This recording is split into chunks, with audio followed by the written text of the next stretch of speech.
2026 বিশ্বকাপের খেলা ইতিমধ্যে শুরু হয়ে গেছে, কিন্তু আপনি কি জানেন এই বিশ্বকাপের ব্যবহৃত ফুটবলকে মাঠে নামানোর আগে মোবাইল ফোনের মতো চার্জ দিতে হয়? তে অবিশ্বাস্য লাগলেও এটি সত্যি।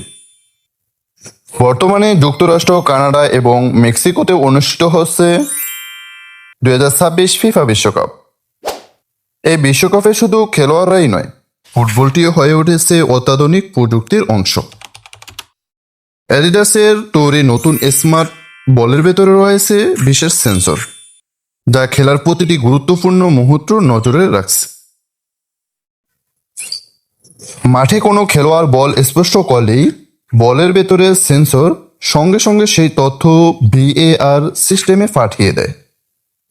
ফলে অফসাইড, হ্যান্ডবল কিংবা বিতর্কিত সিদ্ধান্তগুলো আরও দ্রুত ও নির্ভুলভাবে নেওয়া সম্ভব হচ্ছে।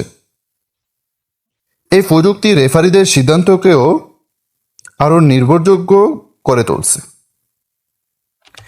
যেহেতু বলের ভেতরে ইলেকট্রনিক সেন্সর রয়েছে, তাই সেটি চালাতে শক্তির প্রয়োজন হয়, আর সেই শক্তি আসে একটি রিচার্জেবল ব্যাটারি থেকে। ম্যাচের আগে বিশেষ ওয়্যারলেস চার্জিং স্টেশনের মাধ্যমে বলগুলো চার্জ করা হয়। একবার সম্পূর্ণ চার্জ হলে প্রায় 6 ঘন্টা পর্যন্ত ব্যবহার করা যায়।